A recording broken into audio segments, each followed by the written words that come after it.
ஓம் சைராம், ஜெய் சைராம். என் அன்பின் பிரியமே, நீ என்னிடம் நேற்று பிரார்த்தனை செய்யும் போதே உன்னால் முழு மனதாக பிரார்த்தனை செய்ய முடியாமல் கவலையோடும் குழப்பத்தோடும் இருந்தாய். நடப்பது எல்லாம் உனக்கு குழப்பத்தையும் அச்சத்தையும் தருகிறது என்று சொல்லி வேண்டினாய். உன் குழப்பங்கள், பிரச்சனைகளை இன்று நான் தீர்த்து வைக்கிறேன் பிள்ளையே. நேர்மறை எண்ணத்தோடு உன் வாழ்வில் நீ விரும்பிய மாற்றத்தை பற்றி நீ மகிழ்ச்சியாக சிந்தனை செய். இன்று சில மாற்றங்கள் நீ நடப்பதை காண்பாய். நம்பிக்கையை மட்டும் கைவிடாதே. உன் மனம் மகிழும் நிகழ்வுகளை நான் நடக்கச் செய்வேன்.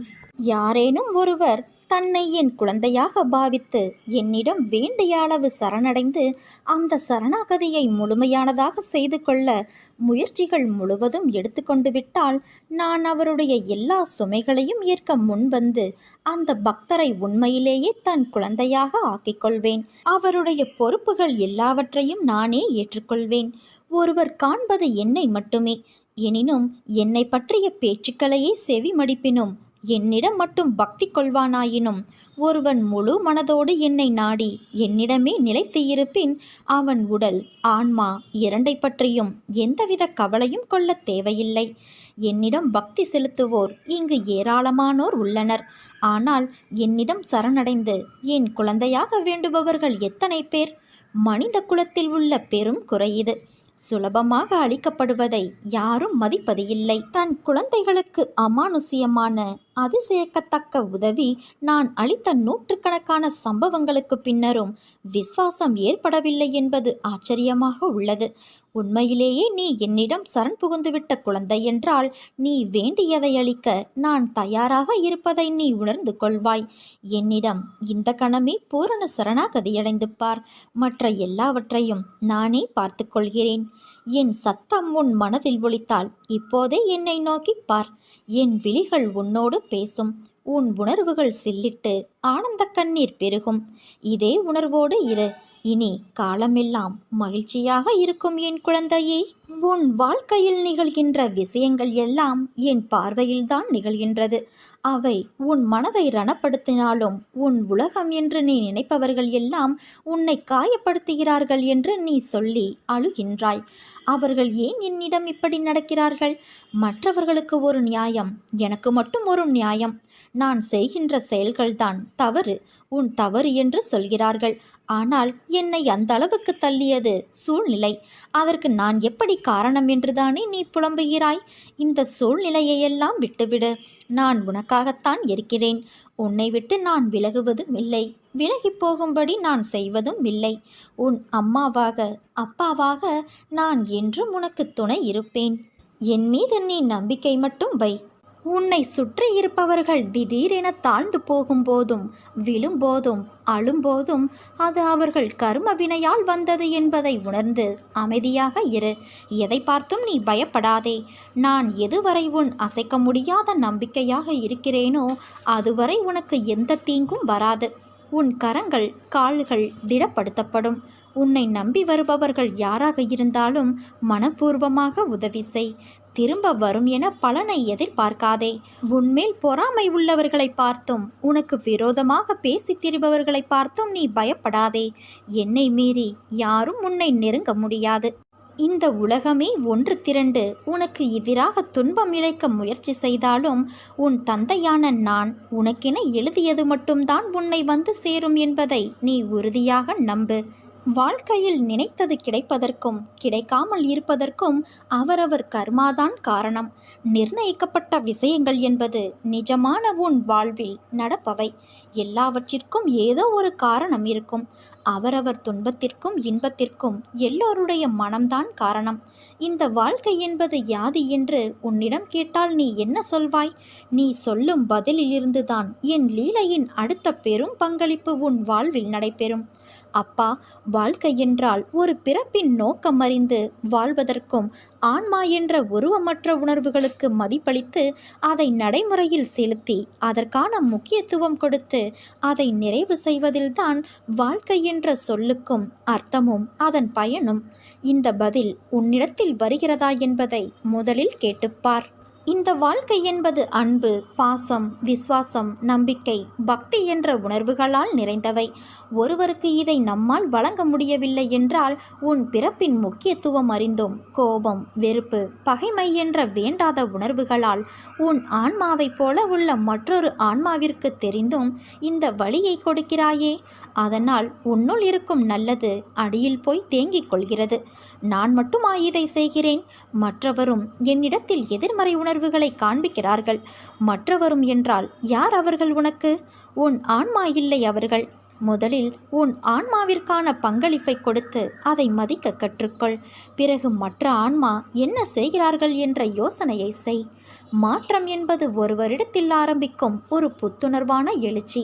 அதை உன்னிடத்தில் கொண்டு வரவே என்னுடைய இத்தனை போராட்டங்களும் உனக்காக நடக்கிறது. மாறுதலுக்கான நடைமுறைகள் தொடங்கிவிட்டது குழந்தையே. நீயும் மனதளவில் உன்னை தயார் செய்து கொள். புதிய வாழ்க்கைக்கு என் அன்பளிப்பும் பாசமும் அருளும் அன்பும் என் உயிரும் மூச்சும் என் பிள்ளையான உனக்கே தருகிறேன். என் முழு மனதில் இடம் பிடித்த என் பிள்ளையான உனக்கு என் ஆசைகள் எப்போதும் உண்டு. நீ எதையும் இனி தேடி செல்ல வேண்டியது இல்லை. உன்னை தேடி அனைத்தும் தானாக வந்து சேரும். நீயே ஆச்சரியப்படப் போகிறாய். நல்ல மாற்றங்கள் நடைபெறப் போகிறது என் குழந்தையே. ஒரு நாள் போவது ஒரு யுகமாக தெரிகிறது என்று புலம்புகிறாயே. நான் இதுவரை எத்தனை யுகங்களை பார்த்திருக்கின்றேன். எத்தனை பேர் வந்தார்கள் போனார்கள். அவர்களில் பெரும்பாலானோர் இப்படித்தான் உன்னை போல புலம்பி தவித்தார்கள். சிலர் மடிந்து போனார்கள், சிலர் எதிர்த்து போராடினார்கள். எல்லாம் முடிந்து அவர்கள் வேறு ஜென்மம் எடுத்து கழித்தார்கள். இனி வருபவர்களுக்கும் இதுதான் நிலை. தோல்விகளையும் கஷ்டங்களையும் கண்டு ஓடி ஒளியாதே. தைரியமாக எதிர்த்து போராடு.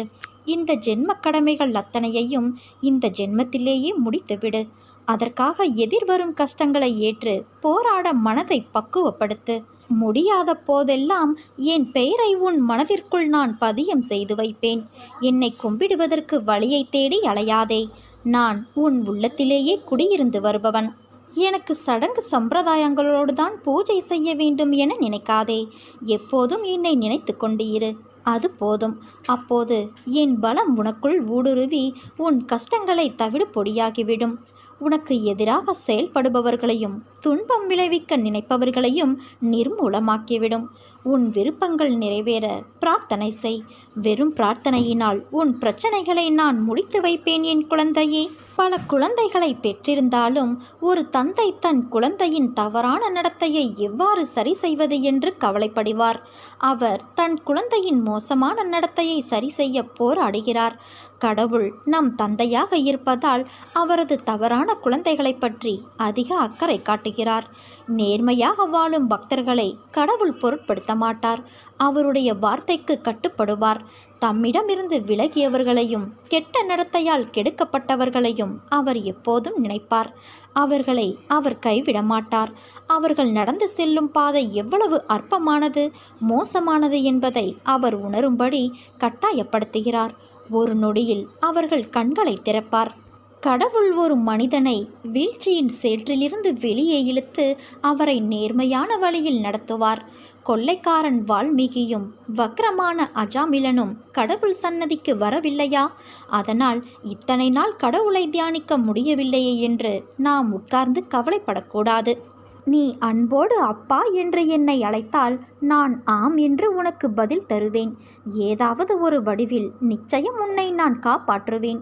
என் நாமம் உச்சரிப்பதற்கும் கேட்பதற்கும் மிகவும் இனிமையானது. என் தங்கமே, நீ உன் வாழ்வில் தொலைத்த ஒன்று உனக்கு கிடைக்கப் போகிறது. அது பொருளாகவோ உறவாகவோ ஆரோக்கியமாகவோ நிம்மதியாகவோ இருக்கலாம். ஏதோ ஒன்று நீ தொலைத்ததிலிருந்து உனக்கு கிடைக்கப் போகிறது. அது உனக்கு மகிழ்ச்சியை நிச்சயம் தரும். நீ என் மீது கொண்ட நம்பிக்கை பிரார்த்தனையின் பரிசாக உனக்கு கிடைக்கப் போகிறது என் குழந்தையே. இது உன் அன்னையான என்னுடைய சத்திய வாக்கு. அமைதியான மனதோடு இரு. உன் கஷ்டங்கள் இன்றோடு முடிவுக்கு வந்துவிட்டது. படைக்கும் தெய்வமாகிய பிரம்மாவிலிருந்து புல் பூண்டு வரை இப்பிரபஞ்சத்தில் எங்கும் நிலவியிருக்கும் அளவற்றதும் முடிவற்றதும் பூரணமானதுமான முழு முதற் பொருளே நானாக உருவெடுத்து உன்னிடம் வந்துள்ளேன். இதுவரை கஷ்டம் முடிவுக்கு வராத நிலை தொடருமானால் உன் நிலையை நீ சரி பார்த்துக்கொள். அதாவது நீ இதுவரை பூரணப்படவில்லை என்பது பொருள். பூரணமாக என்ன செய்ய வேண்டும்? உன்னிடம் என்னவெல்லாம் தேவையில்லாமல் இருக்கிறதோ அதையெல்லாம் வெட்ட வேண்டும். பணப்பெருமை, குலப்பெருமை, ஜாதி பெருமை, கல்வி செருக்கு, பக்தி செருக்கு என எதுவாக இருந்தாலும் அவற்றை உடனடியாக விட்டு விட வேண்டும். இவை உனக்கு நன்மை தருவது போல தெரியலாம், ஆனால் பிறருக்கு நன்மை தராது. அதனால் உன் நலனுக்கு தீங்காகவே இருக்கும். அதே போல வறுமை, ஏழ்மை, தாழ்வு மனப்பான்மை, குலத்தாழ்ச்சியாக நினைத்தல், பிறரை விட வசதி குறைவு என எண்ணுதல் போன்றவையும் பாவங்களாகும். இவற்றையும் மனதிலிருந்து எடுத்து அப்புறம் போட வேண்டும். இவற்றால் உனக்கு எந்த நன்மையும் தீமையும் கிடையாது. வாழ்க்கை வாழ்வதற்காக தரப்பட்டுள்ளது. நீ வாழ்வது போலவே பிறர் வாழவும் நினைத்தால் உன் துன்பங்கள் முற்று பெற்றுவிடும். என் பக்தர்களின் ஒவ்வொரு செயலும், வாழ்க்கையின் ஒவ்வொரு நிகழ்ச்சியும் என்னாலேயே கவனிக்கப்பட்டும் உருவாக்கப்பட்டும் வருகிறது. என்னிடம் பூரண சரணாகதியடைந்த பக்தர்களிடம் உன்னுடைய எல்லா பொறுப்புகளும் என்னுடையவை, உன்னுடைய எல்லா காரியங்களையும் நானே முன்னின்று நடத்துகிறேன் என்று கூறியுள்ளேன். பிரார்த்தனை நல்லதுதான், அது பக்தியை அதிகரிக்கச் செய்யும். ஆனால் நடந்த சம்பவங்களை எடுத்துக்கொண்டால் தன் பக்தனுக்கு எது நன்மையோ அதை மட்டுமே நான் அளித்துள்ளேன். பிரார்த்தனைகளை விடுத்து என்னிடம் பூரண சரணாகதியடைந்து பார். மற்றவற்றை நான் பார்த்து கொள்கிறேன்.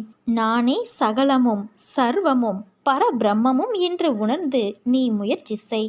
உனக்கு எல்லாம் வெற்றி கிட்டும். என்னை முழுமையான நம்பிக்கையோடு பக்தியோடு சேவிப்பவர்களுக்கு என் கருணை மலை தெரியும். அப்படி சேவிக்கும் பக்தனின் கூடவே இருந்து காப்பாற்றுவதே என் தர்மம். என் துயரங்கள் தீர்ந்து நீ வேண்டியது நிறைவேறும். சிந்தாமணி நீ வேண்டியதைத்தான் கொடுக்கும். ஆனால் என் அருளோ உனக்கு என்னென்ன தேவையோ, எது நன்மைகளோ அவையெல்லாம் நீ கேட்காமலேயே உன்னை வந்து சேரும்படி உன் அன்னையான நான் செய்வேன். நீ என் பிள்ளையாக நடந்து கொண்டு வருகிறாய். அமைதியாய் பொறுமையாய் இருக்கிறாய். ஆனாலும் சிலர் உன் பொறுமையை சோதிக்கும் வகையில் நடந்து கொள்கிறார்கள். உன் நல்ல குணத்தை இன்னும் அவர்கள் புரிந்து கொள்ளாமல் உன்னையே குற்றம் கூறுகிறார்கள். ஆனால் நீ கவலைப்படாதே, உண்மைதான் வெல்லும். அந்த உண்மையான பிள்ளையாக நீதான் இருக்கிறாய். நீதான் வெல்லப் போகிறாய் என்பதை உணராமல் அவர்கள் உன்னிடம் மோதல் போக்கை கடைபிடிக்கிறார்கள். ஆனால் நான் உன் பக்கம்தான் இருக்கிறேன். பொறுமையை தொடர்ந்தால் உனக்கான பரிசு ஒன்று வந்து சேரும். என் பிள்ளையாக நீ எப்பொழுதும் தொடர்வாய். என்னை நம்பாதவர்களுக்கே அநேக அதிசயங்களை நான் செய்தேன். உன்னை அழைத்தது நான். என்னையே நம்பியிருக்கும் உன்னை நான் எப்படி கைவிடுவேன்? உன்னை தூக்கி எறிந்தவர்களுக்கு நீ குப்பையாக இருக்கலாம். ஆனால் உன்னை தூக்கி எடுத்த எனக்கு நீ என்றுமே பொக்கிஷம்தான். நீ அனுபவித்த துயரங்கள் போதும் என் குழந்தையே. அம்மா உன்னை வணங்காத நாளே இல்லை. ஆனால் இன்னும் என் பிரச்சனைகள் தீர்ந்த பாடு இல்லை. அதற்கு மாறாக நாளுக்கு நாள் அதிகமாகிக் கொண்டே வருகிறது. என்ன செய்வது என்று கூட தெரியவில்லை. சில நேரங்களில் நான் தற்கொலை செய்து கொள்ளலாமா என்ற முடிவுக்கு கூட வந்துவிடுகிறேன். இன்றோ நாளையோ நீங்கள் எப்படியாவது காப்பாற்றுவீர்கள் என்ற நம்பிக்கையில் என் முடிவை தினமும் தள்ளி போட்டுக்கொண்டே இருக்கிறேன். ஆனால் முடிவு வரவில்லை. நீ இப்படித்தானே புலம்புகிறாய்? முதலில் ஒன்றை புரிந்து கொள். உனக்கு எந்த அளவுக்கு உன் மீது நம்பிக்கை இருக்கிறதோ அந்த அளவுக்குத்தான் உனக்கு கிடைக்கின்ற பலனும் இருக்கும் என்பதை நினைவில் வைத்துக்கொள். செய்த புண்ணிய பாவத்திற்கு ஏற்ப நீ கர்மாவை அனுபவிக்கின்றாய். இப்போது அனுபவிக்கும் கஷ்டத்தை தாங்காமல் தவிக்கின்றாய். ஆனால் உன் துயரத்தில் பெரும் பகுதியை என் குழந்தைக்காக நான் அனுபவித்து கொண்டு இருக்கிறேன். மனதை அமைதியாக வைத்துக்கொள். உன் மனதில் எந்தவிதமான குழப்பங்களையும் அனுமதிக்காதே. இந்த நிலை வெகு விரைவில் மாறி உனக்கு வெற்றி கிட்டும். நான் கூறியது எதுவும் உன் வாழ்வில் நடக்காமல் இருக்காது. உன் உழைப்பு, அன்பு, மதிப்பு தெரியாத மனித மிருகங்கள் மத்தியில் அகப்பட்டு தவிக்கின்றாய். கவலை வேண்டாம். அங்கும் நான் உன்னோடு தான் இருக்கிறேன். நீ உன்னுடைய கடமையை செய். உன் உள்ளத்தில் எப்போது குழப்பம் வந்தாலும் நான் உள்ளிருக்கிறேன் என்பதை நினைத்துக்கொள். உன் குழப்பம் அனைத்தும் தீரும் காலம் வந்துவிட்டது. இனி வரப்போகும் காலம் உனக்கு ஜெயத்தை மட்டுமே கொடுக்கப் போகிறது. நீ சந்தோஷமாக இருப்பாய். இனி காலம் எல்லாம் மகிழ்ச்சியாக இருக்கும். உன் குழப்பங்கள் எல்லாம் தீரும். உன் வாழ்வில் நடைபெறுவது எல்லாம் உன் நன்மைக்காக மட்டுமே நடக்கிறது. புதிய அத்தியாயம் உன் வாழ்வில் விரைவில் நடைபெறும். காத்து கொண்டு இரு. உனக்கு பிடித்த ஒன்றை உன் அன்னையான நான் உனக்கு தரப்போகிறேன். என் தங்கமே, துவண்டு போகும் சமயத்தில் யாரும் துணை இல்லை என்று கலங்காதே. உனக்காக ஏதோ ஒரு உருவில் உன்னோடு துணையாக நான் வருவேன். என்னால் தேர்ந்தெடுக்கப்பட்ட குழந்தை நீ. நிராகரிப்புகளைக் கண்டு கலங்காதே. உலகமே நிராகரித்தாலும் அம்மா நான் உன்னை ஒருபோதும் கைவிட மாட்டேன். நிர்கதியாய் நிற்கிறேனே என்று மனம் வருந்தாதே.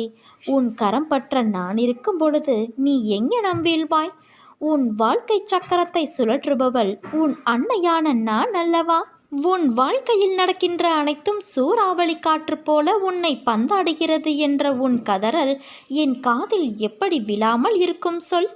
உன்னை விட்டு உன் அன்னையான நான் எங்கே போவேன்? என் பிள்ளையின் இதயத்தில்தான் என் உயிர் வாழ்கிறது. அப்படி இருக்கையில் நான் எப்படி வெளியேறுவேன்? நான் உன் இதயத்தில் இருப்பதை அறியாமல் இல்லை. கவலைகள், சோகங்கள், வேண்டாத எண்ணங்கள் என்று எல்லா எதிர்மறைகளையும் உள்ளே வைத்து கொண்டு இருக்கிறாய். ஏற்கனவே உன் இதயத்தை துன்பங்களால் நீ நிறைத்து வைத்துள்ளாய். அது போதாது என்று நடக்கும் எல்லா நிகழ்வுகளுக்கும் எதிர்மறை எண்ணங்கள் வேறு உதித்து கொண்டு இருக்கிறது. ஒன்றை தெரிந்து கொள்.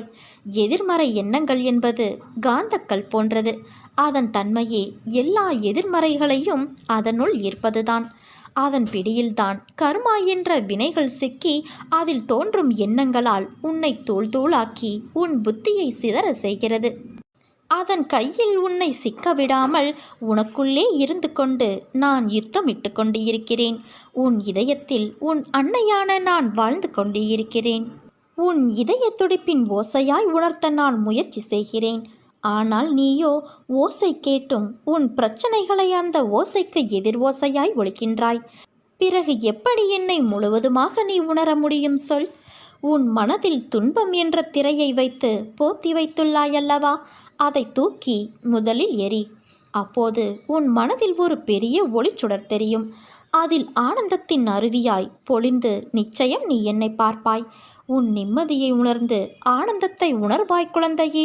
ஆதாரமே நான் ஆகும்போது அங்கே நீ யாரை தேடுகிறாய்? உன் ஜீவனே நான் தான். என்னை சிக்கென பிடித்துக்கொள். உன் சிக்கல்கள் எல்லாம் பறந்தோடும் பார். ஓம் சைராம், ஜெய் சைராம். என் அன்பின் பிரியமே, உன்னிடம் நான் எத்தனை முறை கூறியிருக்கிறேன், உன்னை விட்டு எந்த சூழ்நிலைகளிலும் நான் விலக மாட்டேன் என்று. உன்னை திருத்தி அமைக்கவே நான் இவ்வாறு செய்கின்றேன். என் குழந்தை எந்த தவறு செய்தாலும் அதை அவர்களுக்கு புரியும்படி கூறுவேன். அவர்களை விட்டு நான் விலக மாட்டேன். சேற்றில் கல்லெறிந்தால் கரைப்படுவது உனக்குத்தான். அந்த கல்லுக்கும் கரை உண்டு, ஆனால் அதற்கு உயிர் இல்லை. அதுபோலவே தான் உனக்கு வரும் பிரச்சனைகளுக்கும் உயிர் இல்லை. ஆனால் நீ அதை பெரிதாய் எடுப்பதால் தான் அதற்கு தேவையில்லாமல் யோசித்து உயிர் கொடுத்து கரை என்னும் சேற்றில் கிடந்து அழுது அல்லோலப்படுகின்றாய். அதனால் உன் கவலை என்னும் சேற்றில் விழாத நடைபோடு. எல்லா பிரச்சனைகளுக்கும் ஒரு முடிவு இருப்பது உனக்கும் தெரியுமல்லவா? அதுபோலத்தான் உன் எல்லா பிரச்சனைகளிலிருந்து நீ வெளிவர சோகம், கவலைகளிலிருந்து நகர்ந்து போ. அப்போது அது உன்னை பாதிக்காது. உனக்கு எல்லா பிரச்சனைகளிலிருந்து நிச்சயம் நீ விடுபட போகின்றாய். உனக்கு எல்லாம் சுகமாகிவிடும். உனக்கான வெற்றி காலத்தில் நீ நுழைந்து விட்டாய் என் தங்கமே. உன்னை விட்டு நான் விலகுவதும் இல்லை, உன்னை விலகி போகும்படி நான் செய்வதும் இல்லை. நீங்கள் ஏதோ ஒரு வடிவத்தை மனதில் இருத்தி கொண்டு நான் அவ்விதமாக இருப்பேன் என்ற மயக்கத்திலிருந்து முதலில் வெளியே வா. நான் எல்லா ஜீவன்களிலும் இருக்கிறேன். இந்த சத்தியத்தை நீங்கள் உணர்ந்து கொண்ட போது நான் இரகசியமாகவும் மறைமுகமாகவும் எங்கிருக்க முடியும்? உங்களுக்கும் எனக்கும் தூரம் என்பது இல்லவே இல்லை. கண்ணிமைக்கும் நேரத்தில் காட்சி தருவேன். எண்ணம் என்மேல் இருந்தால் நீ என்னை எட்டி பிடித்து விடுவாய். அனுபவத்தில் பாடம் கற்றுக்கொள்பவன் சாதாரண மனிதன். அடுத்தவனின் அனுபவத்தை பாடமாக எடுத்து தன்னை நெறிப்படுத்தி கொள்பவன் அறிவாளி. ஓடுகின்ற வயதில் உட்கார நினைக்காதே. உட்கார்கின்ற வயதில் நீ நினைத்தாலும் ஓட முடியாது. வாழ்க்கை உங்கள் பாதை, உங்களுக்கான பாதை மட்டுமே. உங்களுடன் பலர் நடக்கலாம், ஆனால் உங்களுக்காக யாரும் நடக்க முடியாது. கடினமான விஷயங்களை மகிழ்ச்சியான மனநிலையுடன் கடந்து செல். நாளடைவில் எல்லாம் இயல்பாக மாறிவிடும். ஒரு விதை வளரும்போது ஒளியில்லாமல் வளரும். ஆனால் ஒரு மரம் சாயும்போது சத்தத்துடன் சாயும். அழிவுக்கு இரைச்சல் உண்டு. படைப்பு மிகவும் அமைதியானது. இதுதான் மௌனத்தின் சக்தி என்கிறது. உலகில் மிக எளிமையானது பிறரிடம் குறை காண்பது. உலகிலேயே மிக கடினமானது தன் குறையை தானே உணர்வது. அவரவர் குறை என்ன என்பதை உணர்ந்து உன்னை நீ ஒரு ஒழுங்கியல் ரீதியான நிலையில் நெறிப்படுத்திக்கொள். உனக்கு அனைத்தும் சாதகமாகும்.